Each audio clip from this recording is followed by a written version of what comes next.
Hi hello welcome back again my YouTube channel. ಇಲ್ಲಿ ನೋಡಿ screen ಮೇಲೆ ನೋಡ್ತಾ ಇರಬಹುದು, ಜುಲೈ 31ರಂದೇ ಬಂದಿರತಕ್ಕಂಥ ನ್ಯೂಸ್ ಇದು.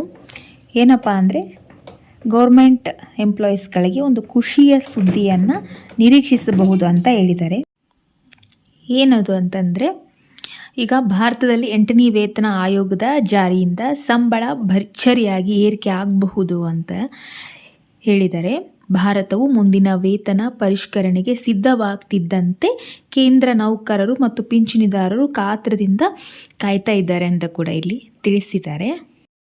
ಹಾಗೆಯೇ 8ನೇ ವೇತನ ಆಯೋಗದ DA ವೇತನ ಹೆಚ್ಚಳವು ಹೆಚ್ಚುತ್ತಿರುವ ಜೀವನ ವೆಚ್ಚ ಮತ್ತು ಹಣದುಬ್ಬರಕ್ಕೆ ಅನುಗುಣವಾಗಿ ಆದಾಯವನ್ನು ಹೊಂದಿಸುವ ಗುರಿಯನ್ನು ಹೊಂದಿರುವ ವೇತನ ಮತ್ತು ಭತ್ಯೆಗಳಲ್ಲಿ ಗಣನೀಯ ಹೆಚ್ಚಳವಾಗುವ ಭರವಸೆಯನ್ನು ನೀಡುತ್ತದೆ ಅಂತ ಕೂಡ ಇಲ್ಲಿ ಅವರು ತಿಳಿಸಿದ್ದಾರೆ.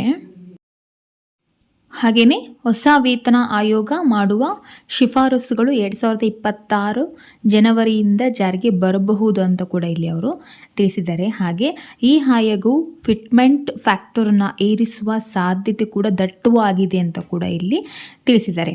ಹಾಗೆ ಮೂಲ ವೇತನ ಮತ್ತು DAಯಲ್ಲಿ 30ಯಿಂದ 35% ಹೆಚ್ಚಳವನ್ನು ಸೂಚಿಸುತ್ತವೆ ಅಂತ ಕೂಡ ತಿಳಿಸಿದ್ದಾರೆ. ಹಾಗೆ ಈ ನಿರೀಕ್ಷಿತ ಪರಿಷ್ಕರಣೆಯು ಪ್ರಸ್ತುತ ಆರ್ಥಿಕ ಪರಿಸ್ಥಿತಿಗಳಿಗೆ ನ್ಯಾಯಯುತವಾದ ಪರಿಹಾರಕ್ಕಾಗಿ ಕಾಯುತ್ತಿರುವ 1.1 ಕೋಟಿಗೂ ಹೆಚ್ಚು ಉದ್ಯೋಗಿಗಳು ಮತ್ತು ಪಿಂಚಣಿದಾರರಿಗೆ ಭರವಸೆಯನ್ನು ನೀಡುತ್ತದೆ ಅಂತ ಕೂಡ ಇಲ್ಲಿ ಅವರು ತಿಳಿಸಿದ್ದಾರೆ.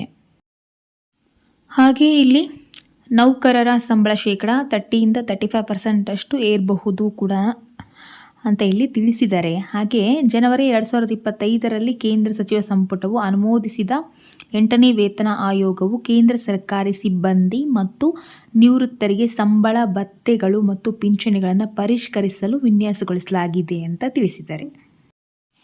ಸೊ ಇದಿಷ್ಟು ಈ ದಿನ ಬಂದಿರತಕ್ಕಂಥ ಮಾಹಿತಿ ಅಂತ ಹೇಳ್ಬೋದು. ಸೊ ಒಟ್ಟಾರೆಯಾಗಿ ಗೌರ್ಮೆಂಟ್ ಎಂಪ್ಲಾಯೀಸ್ ಯಾರಿದ್ದಾರೆ ಅವರಿಗೆ ಒಂದೊಳ್ಳೆಯ ಖುಷಿ ವಿಚಾರ ಅಂತ ಹೇಳ್ಬೋದು. Okay, thanks for watching.